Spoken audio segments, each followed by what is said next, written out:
শীতের শীতল রাতের পাতে পাই যদি খিচুড়ি, হালুয়া কোরমা যতই দাও মিলবে না কো জুড়ি। তো বন্ধুরা, এই হাড় কাঁপানো শীতে সারা দিন রাত কি খাবো ভাবতেই সময় কাবার। তাই তো সেদিন রাতে খিচুড়ির সাথে বেগুনি দিয়ে বানিয়ে নিলাম খাবার। ছিল ডুমো ডুমো করে কাটা বেগুন আর গোল গোল করে কাটা পেঁয়াজ। এনাদের দুজনকে বেসনে চুবিয়ে যখন সুন্দর করে ভাজা হবে তেলে, কুলু কুলু শব্দে মন পুরো ভরেই যাবে। তো সবাইকে আমার 10,000 সাবস্ক্রাইবার্সের জন্য অনেক অনেক ধন্যবাদ।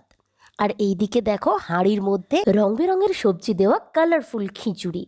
শীতের দিনেই এমনটা সম্ভব। আর ছিল বাড়িতে তৈরি গাওয়া ঘি।